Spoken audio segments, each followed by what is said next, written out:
Assalamualaikum, hai, ketemu lagi di Diana Vitasari Channel di Inspirasi Budi. Jangan lupa subscribe, like, share, and komennya. Terima kasih.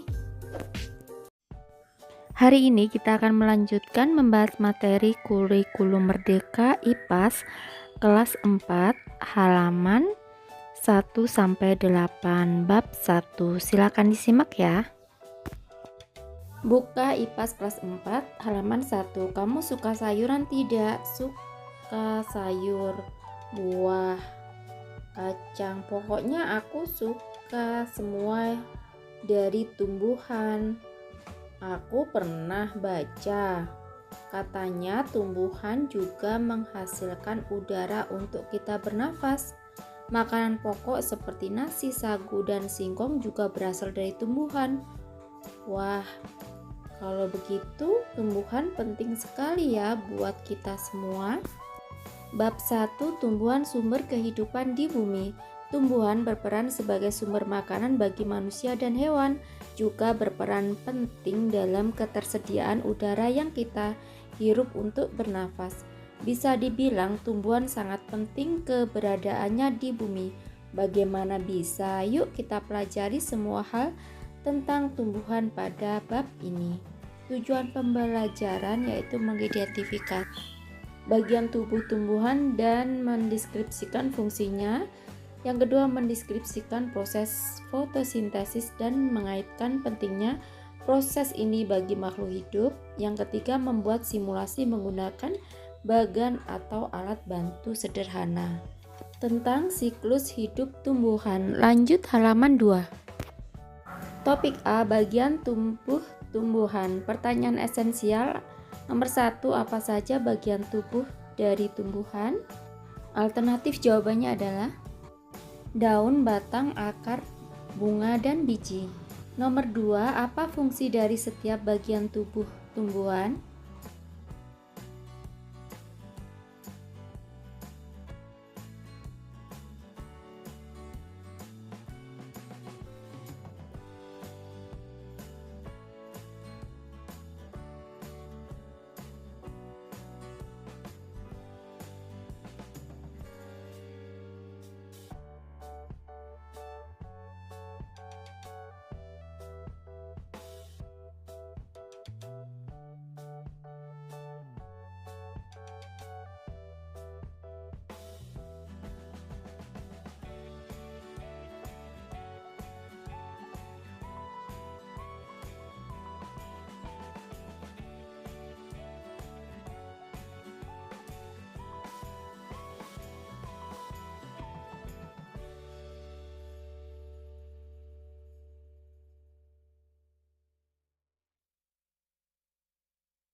Seperti manusia yang mempunyai tangan dan kaki, tumbuhan juga memiliki anggota tubuhnya.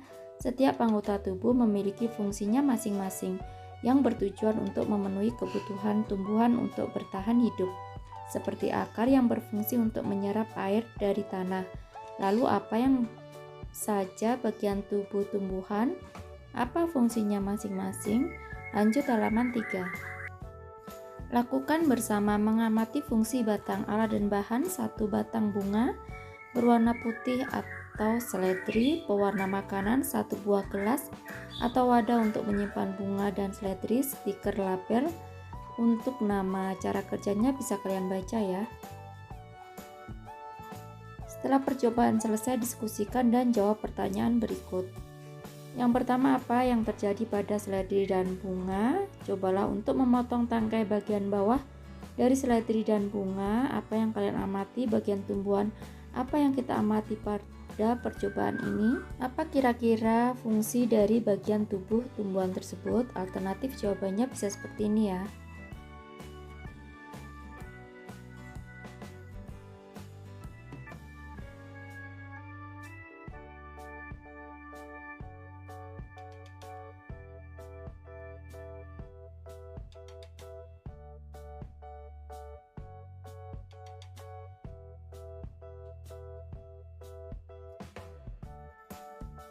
Lanjut halaman 4. Mari mencoba mencari tahu fungsi bagian tubuh tumbuhan. Carilah informasi yang sudah disebar guru kalian mengenai bagian tubuh tumbuhan dan fungsinya. Tuliskan informasi yang didapat pada lembar kerja sesuai bagiannya. Carilah informasi sampai bagian tumbuhan yang ada di lembar kerja kalian terisi semua. Bawahnya bagian tubuh tumbuhan dan fungsinya. Sama seperti anggota tubuh kita, bagian tubuh tumbuhan juga memiliki peran dan fungsinya masing-masing. Nah, bisa kalian baca dan amati ya. Ini ada daun, buah, akar, batang, bunga. Lanjut halaman 5. Mari refleksikan. Nomor 1, apa saja bagian tubuh tumbuhan? Yang kedua, bagian mana dari tumbuhan yang berperan untuk bertahan hidup dan melindungi diri? Yang ketiga, bagian mana dari tumbuhan yang berperan untuk tumbuh? Yang keempat, bagian mana dari tumbuhan yang berperan untuk berkembang biak? Alternatif jawabannya bisa seperti ini ya.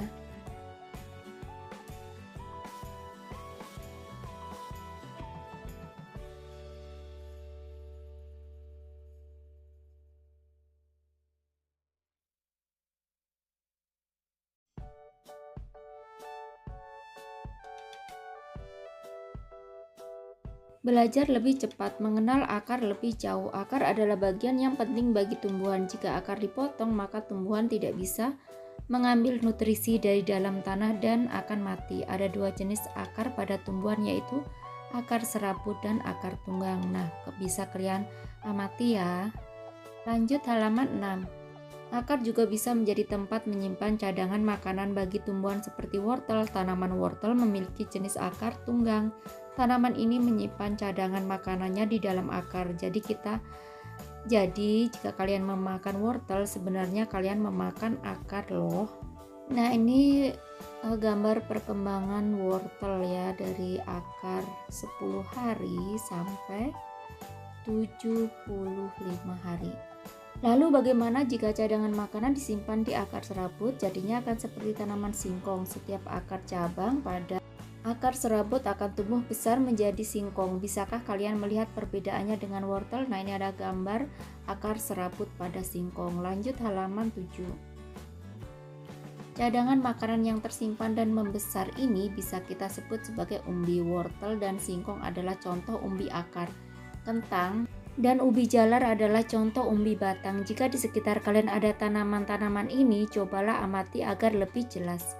Ini adalah gambar umbi batang pada ubi. Manfaat bagian tumbuhan bagi manusia. Nah, tumbuhan bermanfaat bagi yang gambar pertama itu sebagai sumber bahan pangan, yang gambar kedua sebagai bahan perabot rumah, jembatan, dermaga, kapal, layang-layang, dan masih banyak lagi. Sedangkan gambar yang ketiga itu tumbuhan bisa sebagai bahan pembuat obat-obatan seperti minyak kayu putih, jamu tradisional, dan lainnya.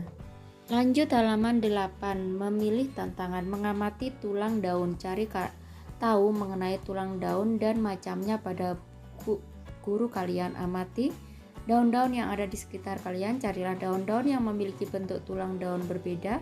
Cobalah untuk menggambar tulang daun itu pada buku tulis kalian. Jika kalian sudah menyelesaikan tantangan ini, ceritakanlah hasilnya kepada teman dan guru di sekolah. Selamat mencoba. Nah, pembahasan tentang tulang daun. Bentuk tulang daun bermacam-macam, antara lain ada yang menyirip, melengkung, menjari, dan sejajar. Nah, kalian bisa cari daun yang bentuknya itu bermacam-macam tersebut ya. Jadi kalian bisa menentukan apakah itu termasuk tulang daunnya menyirip, menjari, atau dan lainnya. Bawahnya apa yang sudah aku pelajari? Nah, tentunya kalian sudah mempelajari tentang tumbuhan mempunyai bagian tubuh yang berfungsi untuk membantu pertumbuhan, melindungi diri, dan berkembang biak. Umumnya hampir semua tumbuhan memiliki akar, batang, dan daun. Bunga berfungsi sebagai alat perkembangbiakan tumbuhan. Buah merupakan hasil perkembangbiakan tumbuhan. Nah, kiranya cukup sekian dulu video pembelajaran kali ini. Sampai ketemu di video pembelajaran berikutnya. Semoga bermanfaat. Wassalamualaikum warahmatullahi wabarakatuh.